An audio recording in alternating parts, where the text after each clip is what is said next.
Hey guys, this is Jorge Jalapeno, and I'm excited today because this is episode 2 of my podcast. It's basically Jorge Jalapeno's podcast. Basically, the whole thing is we are interviewing entrepreneurs, people that are in business with themselves, sometimes people that work for bigger corporations and they're kind of working as an agent or whatever. So we're just interviewing. The whole purpose of it is to learn who they are, what they do, and how they can help you. And today we have Matt. And Matt, you want to introduce yourself? Yes, sir. Thank you. My name is Matt Smith with Mortgage Solutions, loan officer, and I specialize in VA loans. And so I love working with veterans, active duty members, and letting them utilize the VA benefit the way it's supposed to be used. All right, Matt. So tell the audience about where you grew up, where you're from. Yeah. Just let them know who you are. Absolutely. So I grew up in California. Don't judge me. I can't choose where I'm born. Born and raised in California, Palmdale, California. And when I turned 18, I left for college, went to the University of Arizona, Bear Down, and had a great time at Arizona. Stayed there for 6 years. Not in college. I was in Arizona for 6 years. Oh, okay. And graduated in 4. I was like 6 years. Yeah, no, I'm not a doctor. Yeah. After that, I ended up getting a job with C.H. Robinson, which is a third-party logistics company. Okay. And from there, I was offered a job managing distribution for avocados. Oh, so wow. Almost, jalapenos, avocados. Oh, wow. They go well together. So I did that for 7 years, and wow. I managed our distribution nationwide. Was traveling a lot.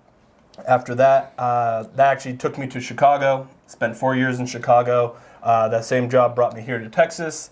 2018, I switched roles into managing distribution for performance car parts. I did that for another 6. And right. In 2022, I met a real estate agent that is heavy into investing. And he kind of lit the fire into wanting to invest in real estate, and I was like, "That's what I'm going to do. I'm going to build generational wealth through real estate." Oh, wow. And so all of 2023, my wife and I got debt free. We learned as much as we could about investing. And 2024 in January, I ended up losing my job, wow. So that kind of put a halt on the investment plans. And so I didn't want to go back into the warehouse. I was done managing that, and so I said, what can keep me in the world of real estate and help me build the skills I want to eventually get back into what my main goal is, investing in real estate. And so it was lending, and my brother-in-law is a loan officer in Florida. I asked him, hey, how realistic is this? What does it look like? And he says, it can be very challenging, but it can be rewarding. Right. And so I was let go on a Monday. By Thursday, I was in the class to become a loan officer. By the following Monday, I passed the class or finished the class, and then a week and a half later, I was a licensed loan officer. Wow. And so I was brought on by Mortgage Solutions in January 2024.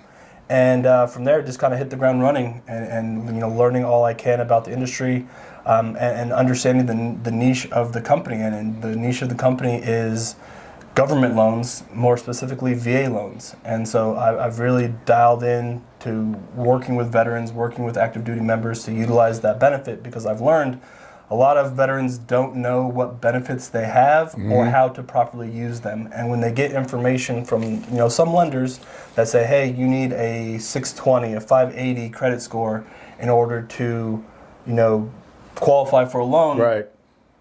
Working with Mortgage Solutions, I learned that's not true at all. Oh, wow. That's that lender's rule. The VA guideline says no minimum credit score, which means no minimum. You can have a zero. You can have a zero. You can have 0.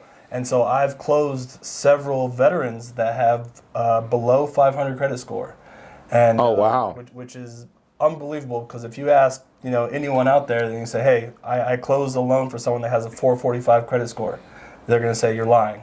But it's the absolute truth. You do not have to have a minimum credit score to qualify if the lender underwrites to the VA guideline, which we do. Wow, yeah, I ended up getting a VA loan too. That's awesome. So what are so if a veteran comes to you, take us through those steps. So if somebody's watching this video, they can get a hold of you, right? Absolutely. So how do they get a hold of you, by the way? So they can find me on social media. I'm not too heavy on social media, Right. but they can find me on Facebook, Instagram. I have a TikTok. But to reach me the best would probably be phone number. Okay. They can reach me on my cell. Also email me at matt.smith@mortgagesolutions.net. Okay. I also have a link to a website as well. So we'll also, if you want to talk to him, the link is below. Look below in the description. All his information will be there. You can click there and get a hold of him. He'd appreciate that. So if a veteran let's say a veteran came to you, what are the first, kind of walk us through that process? Yeah. So I ask them, do they know what the buying process looks like? Have they done it before, or are they brand new? And if they are brand new, what have they heard? What are they worried about?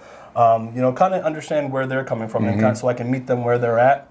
A lot of them have never done it before, and they don't know where to start, and they don't know what it looks like. So honestly, I can't tell them, hey, this is going to be your interest rate. This is what everything's going to look like until I have their application, because then I can see, what debts they have, what their credit score is. I can see their whole file, and then I can say, I can price it out and say, this is where we're at. This is how much that'll cost. This is your estimated cash to close, your estimated mortgage, just to get them started. But it's really the fact-finding conversation is just understanding who they are, what they're looking for, what's most important to them, right? Are they trying to keep their payments as low as possible, or are they trying to utilize their benefits and say, hey, I'm 100% disabled. I know I'm not going to be paying taxes here in Texas.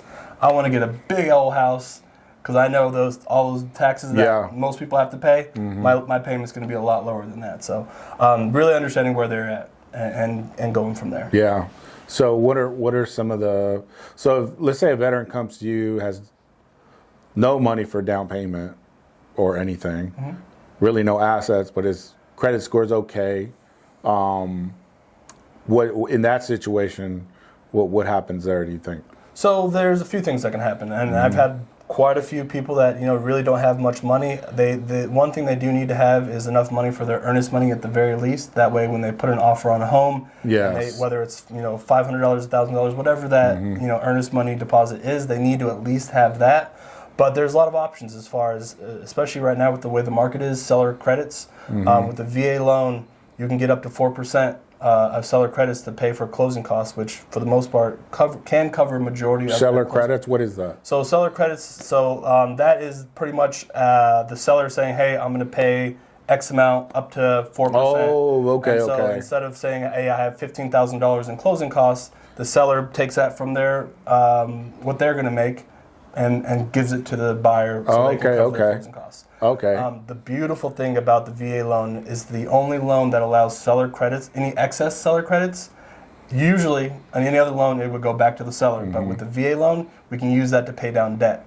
So I've had several veterans. Now, again, every situation is different, and not all sellers are willing to give the same. But in this scenario, I had a client that paid their earnest money, was $1,000. The seller covered all the closing costs, but he had $7,000 extra that normally would go back to the seller. In this situation, he got a $1,000 check at closing, his earnest money back. Oh, wow. And then the excess $6,000 we paid down debt. Wow. So he essentially got paid to buy his home. Wow. That's cool, man. Yeah. That's cool that you can help people like that. Yeah, and it's not always going to be like that, right? When interest rates drop and more people jump into the market, the sellers aren't going to be as willing to help with closing costs. Because I don't know about you, when I bought in 2015, they were not willing to help. No. I got no help with the sellers. I didn't either. So this is a beautiful time, especially for veterans, to potentially pay little or no money. Again, every scenario is different, every seller is different, but I've had several where they paid none or got money back as far as debt pay down. So why should somebody, go with you compared to maybe other people? I'm not saying talk bad about your, competition, but there is competition out there, right? Yeah. We're in a market like me, fencing. There's other fencing companies. Yeah. Like, I tell them, I'm honest with them. I'm like, hey, you could go with this fence company, but a lot of fence companies don't really go into the minutia or the fine details that make a huge difference in the lifetime of the fence. So, what are some examples that maybe somebody some, that maybe they're unhappy with that person, and maybe come to you. But what are some of the things that potential that, that you're maybe better at, or something like that? Like, what's the difference there? Well, a big thing as far as qualifying would be our the restrictions, right? We don't have extra restrictions on the VA guidelines. So again, people that don't have great credit, where they're having to do a 6-month credit repair program, having to pay some credit company to fix their credit,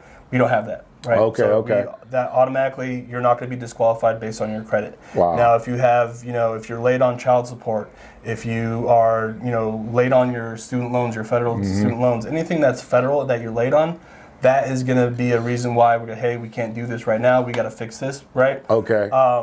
But it's just say, hey, I just don't have good credit, but I've reestablished positive history.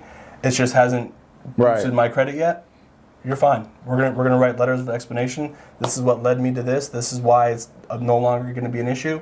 We move forward. So that's number one, right? Being able to, not being judged, because again, having someone run your credit and say, sorry, can't help you, see you later, that sucks. That's demoralizing. I've been there. and you know what? A lot of people have. And so the people that I help that have gone through that, until they get their keys, they don't believe it's real. Yeah. They don't believe it. Like, you say it's going to happen, but I still don't believe you. And it's like, I understand you. I can't wait until you sign those papers, right? And we get that, you're all funded, because it is the most amazing feeling in the world to have people that genuinely did not think that they were going to own a home, sign those documents and get those keys and say, I can't believe this is real. Yeah, I was there. I mean, I rented apartments and all that. I was so tired of it, and and I was just trying to figure out, how can I change this, And one of the, I read books, and this kind of going off topic, but David Goggins' book, one of his books really inspired me. Hey, you want change? You change it. Yeah. I am getting back on my diet, and that's another struggle I've had. But you just got to get in there and really do your research, do your due diligence. Yeah. So I did my due diligence, and I was able to get that home, because I thought that I'd have to have perfect credit, and I didn't. Right. And I went and got my loan, and everything went really well. Great. Yeah. That's great. I love to hear that. It's such a great feeling too. Yeah. It's like, man, I went from, first I went to the apartment, I lived in apartments, and I rented a house, and then I was able to buy a house. Yeah. Establish good payments and all that stuff, and it was a whole process. But yeah, my credit score was okay. It wasn't the best, but I was able to get the house, and it's such a great feeling getting that house. It's like your own kingdom, your own house, And even when you're in it, it takes a while to like I'm allowed to change things. I'm allowed to paint the walls. I can't call. I don't have to call somebody. Yeah. When I bought, it was like I still felt like I had to call someone for permission. Yeah. Right. Yeah. So what are some other things involved in that you see in the paperwork, or some of the things maybe some veterans have trouble getting or understanding? One of the biggest issues that I've run into with clients is payment history with residents. So like they maybe don't have payment history for their landlord. Their landlord is just terrible at getting back, and so we have to verify 2 years of residential history. Okay. Right? And so if your landlord sucks at responding, or is just not willing to help you out to verify, they were great tenants. Yeah. They were never late. Right. That's all we need. Right? Wow. But if they won't respond, we have to figure out another way to confirm history. So if you can hold on to leases, hold on to, the payments that you're sending to the landlord each month. Maybe an Excel spreadsheet. Yeah, if you're using Chase or something like that, you can see all the payments. But if you're paying cash, if you're doing something where you can't show history, you're gonna run into some issues if your landlord kind of leaves you out to dry. And so that was one thing I definitely would encourage people to do, is keep records. Keep records of your lease and keep records of your payments, because if you have that, we can bypass the landlord that's not answering and just show, hey, he was there for 2 years. Here's 2 years worth of payments showing that they were paid on time every month. Then we can move forward. So is there a law or anything that says that requires him to record payments or a record or no? Or You're talking about the landlord? yeah. I don't know. I don't know Okay. what the law is, but I know that the requirement is 2 years of history, right? And if the landlord doesn't give us 2 years of history, it can cause issues. Right. Yeah. So so yeah, if there's cash, at least I'm thinking Excel sheet or Google Sheets. Yeah.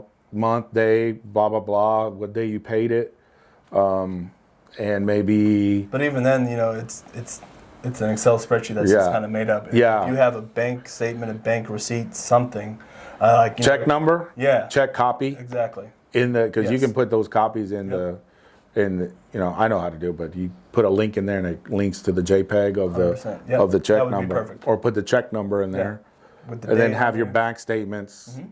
Maybe have a bank statement every month that backs up that Excel form, right? So, if you guys have any questions on that, feel free to call him, and you'll call him. He'll answer your questions. And if you know a veteran that is in need of getting a home or wants a home or doesn't know he has a home, shoot him this information on the bottom there. See his info, and just mention the YouTube video. So we can get some good feedback. And if y'all have any comments, then go ahead and comment, and he'll get back to you. Yeah. And you can email him. His email will be down there, because I know we have a lot of veterans in the United States, especially Texas. Yeah.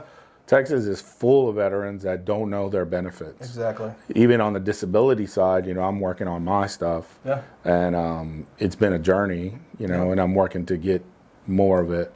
But one thing that's great about VA benefits and if you're any type of disabled and you're getting any type of money, non-taxable income can be grossed up, and so that can help with DTI issues, right? And so let's say you have a fixed income, because I've closed several that are just closing based on their VA benefit.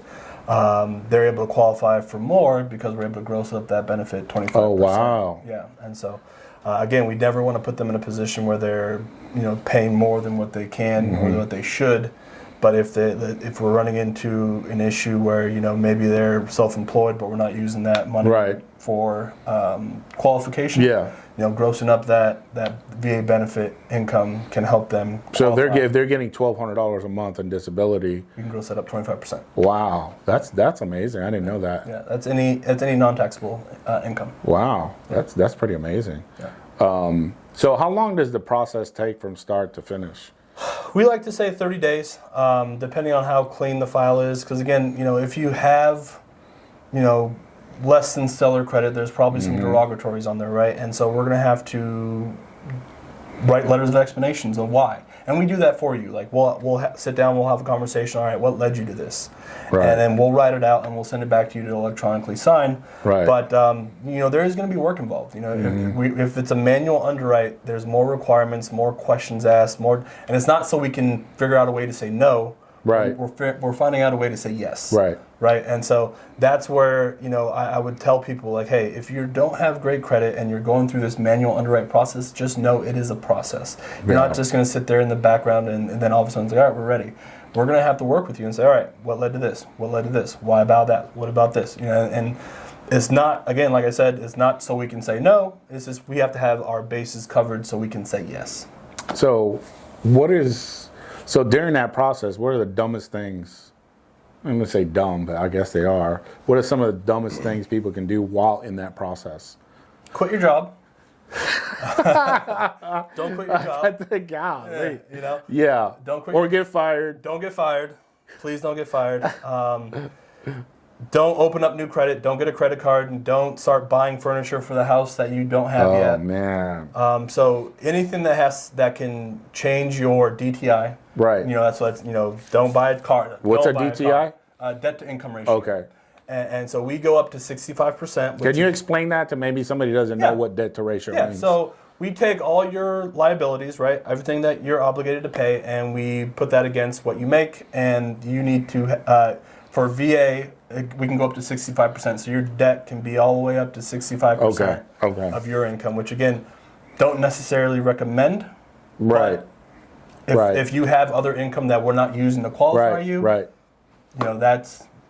you're good. But we can go up to 65%. Oh, wow. Yeah.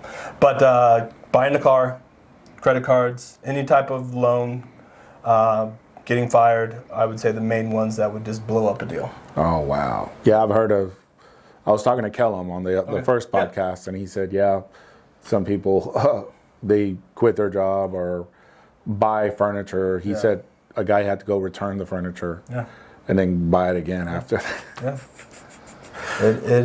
Yeah. You do not own the home. You are not clear until you have the keys in your hand. Right. And when you say you're funded, go do whatever you want. I don't care. Right. But until I tell you you are funded, not after you sign, you are funded, then you're free. Yeah. So those were the dumb things that people do. What are a few smart things people can do before? Yeah. I guess like right now they're maybe thinking about it. Mm-hmm. So what are the couple of smart things they should do? Save money. Number one, always save money. Because even when you buy the home, even with new builds, there's going to be potential issues that come up. And so the more money you have saved, regardless of whether you're a homeowner or not, just that's just overall, save money. Yeah. Pay your bills on time. Yeah. If you can, work on getting out of debt. I'm a big believer in the snowball effect. Yeah. Yes. To get out of debt, I did it myself. Yeah.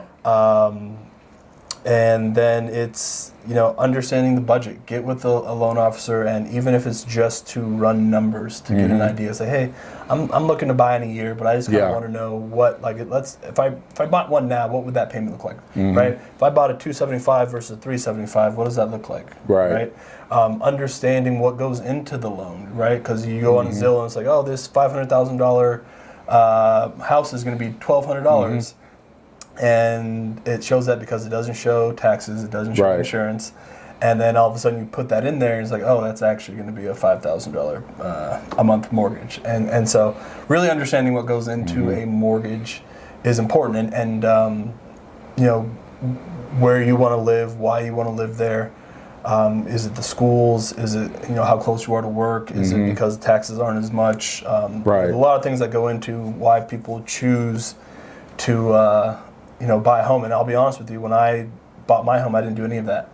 And I got very fortunate that I bought a home. I moved to Texas in September of 2015, and I bought a home in October. Oh, wow. I'd never been to Texas before. Oh, man. And I was working. You just kind of... Yeah. And my job was in Dallas, off Cockrell Hill. Yeah. And I, for whatever reason, was like, I don't want to live. I had just got done living in Chicago, so I was like, I don't want city life. Let me get out in the suburbs a little bit. Yeah. I chose. I ended up buying a home in Mansfield, Arlington. Right off 360 behind Timberview, and got super lucky. Because it's a great area. It is. Mansfield's fantastic. It is. I love Mansfield. I could have easily chosen a place that was awful. And so I got real fortunate. But, understanding where you want to live and why you want to live there. Scoping out neighborhoods at night and during the day, because it can be completely different during the day and at night. And so... I did that. I drove up to my house. I didn't want to be like... But I was like, I want to see what I'm getting into here. And, man, it was so quiet. Yes. Went over the day, real quiet. Yeah. It's like in a pocket. And it's like 7 minutes from here, but it's in a pocket. And... it's surrounded by greenery. And I was like, man, this is so cool. Yeah. Yeah, I'm on the HOA board now. There you go. You're only sending out those letters, cut your grass. Yeah. Not me. Yeah. If you live in his HOA, I'll send you his email. Yeah, I'm the guy that sets up the barbecue party. He's the fun guy. Yeah, I'm the fun guy, So you help veterans, but you help regular people too, right? Absolutely, yeah. So again, like I said, regular civilians. Government loans, FHA for first-time home buyers. If you have 580 and above, 3.5%. If you have 579 to 500, 10% down, but you can still qualify. So, again, I work with a lot of first-time home buyers that, if they want to use down payment assistance, for the most part, you need probably a 620 credit score for that. There are some that go down to 600, but it's not a forgivable loan, so it's you have to just pick and choose what makes the most sense for you. But USDA, I work with business owners, so if they have a lot of write-offs on their taxes and it shows they make no money, P&L and bank statement loans are perfect for them because we don't have to deal with any of their taxes. We do land loans. So if someone wants to buy land, we can help them with that. Can you tell me about that, land loans? Yeah, so with our land loans, the minimum loan has to be $100,000. So the purchase price has to be about $155,000 for the land. But we're able to do that. So does it have to have electricity and stuff on it, or can it be just raw land? Or I believe it can be raw land. I can double check for you, but I believe it can be. Yeah. Oh, that's cool. Yeah. Is that eligible for any veteran, or? That's eligible for anyone. Anybody. That's anyone. That's not a veteran thing. That's just because I know there's a veteran thing, right? There's a veteran land board. Veteran land board. We don't work too much with them, so I wouldn't probably. Yeah. Be able to help with that. Okay. Yeah. Oh, that's cool. And so your company, how long has your company been around? So I believe they've been, man, you're putting me on the spot. I believe it's 1994, and if that's wrong, it might be 1995. I apologize. Okay, no, that's but all right. they've been around a long time. And, you know, my branch manager, he's been doing it over 30 years, and so a lot of knowledge in our office. And so I actually work remote. My branch is located in California. Oh, wow. But, you know, I am here in Texas. I am licensed in California, so I can help anyone in California, anyone in Texas. Awesome. I'm open to like getting licensed anywhere else. You know, if there's business there, then it's like, hey, you know, there's a community here, then we want to work with you. I'm more than happy to get licensed somewhere else. But as of right now, California and Texas. So you do some virtual stuff that you can help. So they can call you. You can get on Google Meet or something or Zoom. Yep. And hey, let's get this process started. Absolutely. Boom. Let's get the ball rolling here. Yeah. Or I guess in some cases, it's like, hey, you got to advise them to do things before, because they're kind of like, we can't help you right now, but... Yeah, I've never told someone no. I have said, hey, this is what we got to do to get you where you need to be. Right. And for VA, it's been because of federal debt. It hasn't been because of credit. It's been, hey, child support is not caught up, or my student loans are in deferment and I have to get that, or not in deferment, are in default. Yeah. I need to get that fixed. And so another issue just might be DTI, right? If you want a certain size house, you have to make a certain income.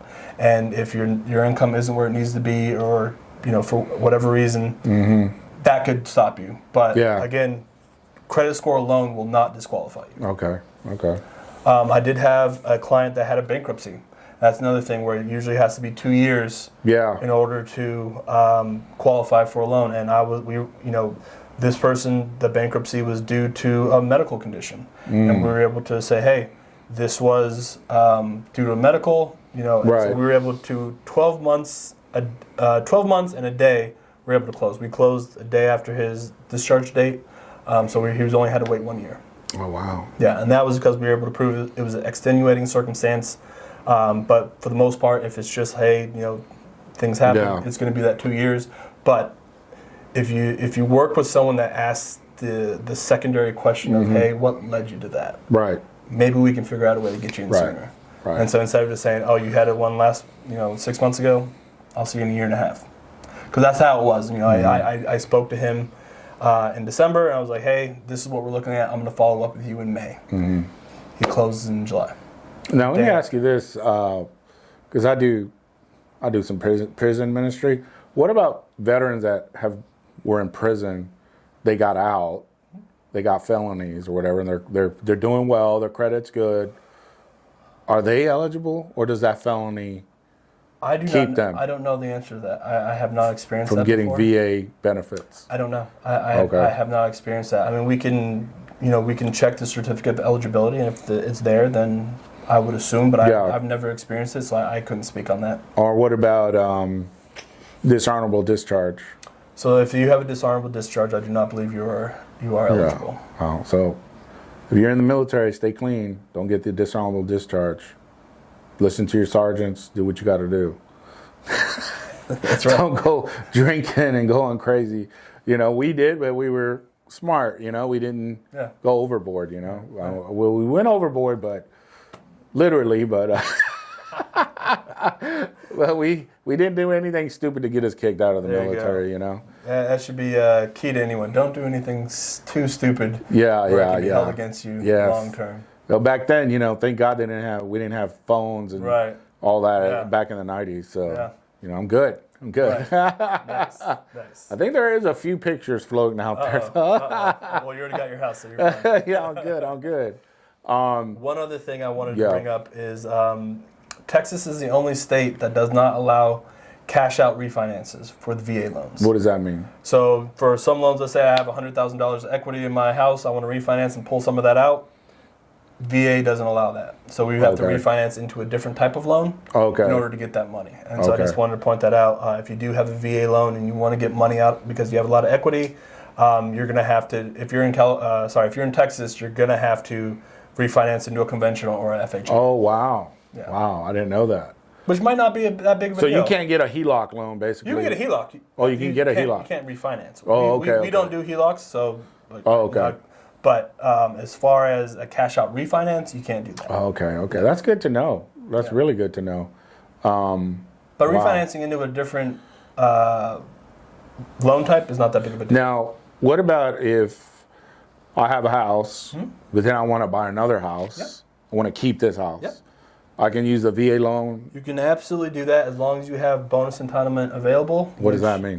So you have the original entitlement, right? And then so based on the county's limit, which I believe in Texas is like 808, or it's a high number. And so as long as you're not exceeding that, you should be able to get a secondary loan with your VA. And just that second loan has to be your primary. Right.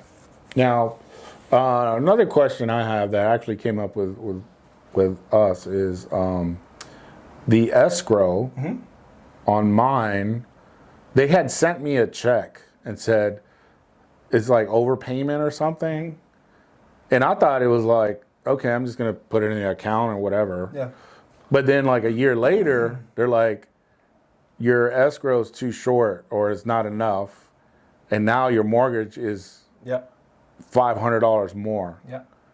So how does that? Can you explain that? Yeah. So that actually has nothing to do with your loan. That has everything to do with your insurance and your taxes. So as you know, we get those blue letters like April-ish, and it says, "Hey, your house is now worth this," and you're like, "How did you figure that out?" Yeah. And so your tax then on that new amount that your house is worth. Right. And so that could potentially raise your taxes dramatically.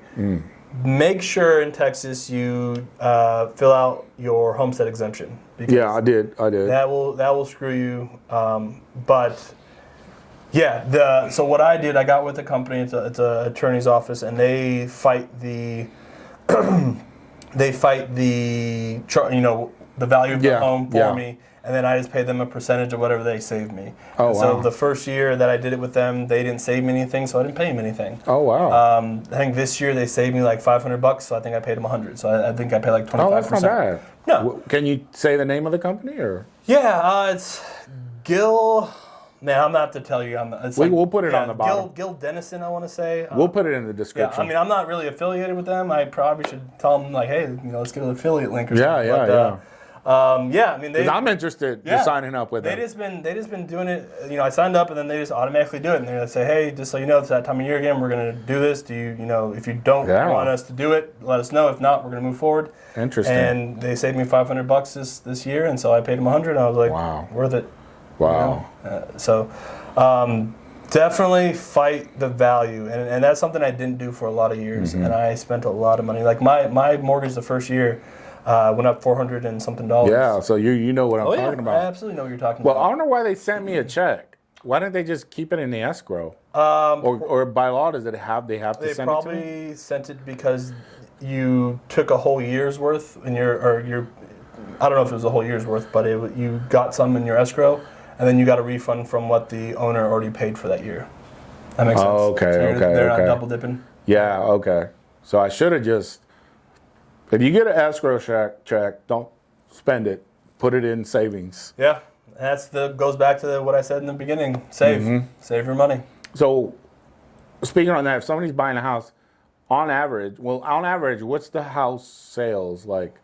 Is it $300,000 house, $400,000 on average? I mean, I think we're creeping up towards the 400s. 400s? Yeah. Wow. Yeah, I think we're creeping up. Yeah, mine was 325. Nice. Yeah, it was great. It's a nice house too. So the average is about 400. I don't have that number off the top of my head. Somewhere around there. 350 the realtors watching this are probably rolling their eyes right now, and I apologize. But I don't have that number, but I believe it is. Yeah. So how much savings should somebody have buying a house, do you think, on average? I mean, that will change for every person, right? Because we're talking about average. Yeah, but it's even then, because like I don't know what kind of debt they have, right? Like I don't know. It might be easier for someone that has no debt than someone that is up to their eyes in debt to say, you should save this. Yeah, amount. The number is probably the same, but one person can do it, one person cannot. Yeah. So I think everyone just needs to really sit down and know where their money is going. That's something my wife and I did. Is we sat down and realized that we were spending a lot of money going out, eating out to dinner. It adds up, and right? You don't realize it. And you're like, hey, did you know we were spending this much? Like, no, it doesn't feel like it. Like, well, here's our bank statement. Yes, and especially now, you're going out to eat, $75 on average. Yeah.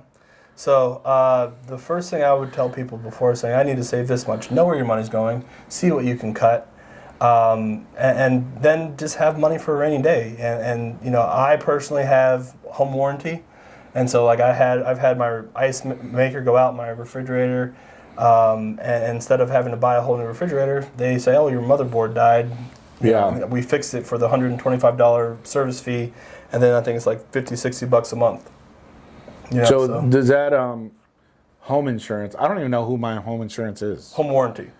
Is that who it is for everybody, or? No, so there's home insurance, right? Home insurance in case your house burns down or something. Right, I'm talking about. You have to have that, right? Yeah, and then I'm talking about home warranty. Okay, so that's something extra on appliances, yeah.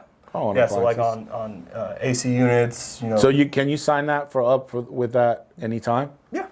Just find a good company or whatever. Yeah. I think I use American Shield. Yeah, I've heard of American Shield. Yeah, I've used them quite a bit. I've had my washing machine, I thought died, but in reality a spring had just come loose, and he had some special tool that was able to fix it. I would not have been able to do it. But so if I wouldn't have done something, it probably would have cost me hundreds of dollars, or I would have bought a whole new one, and instead it was $125 plus my monthly fee, obviously, but $125 per service, and he fixed it. And so, oh wow, I the think water heater. They do it with water heater, yeah. For real. And so, like, if they can't fix something, as long as you haven't tampered with it, so like if you're trying to do it yourself and you mess it up worse, then they won't replace it, but they'll replace something. If your refrigerator's dead, they'll buy you a new one. Yeah.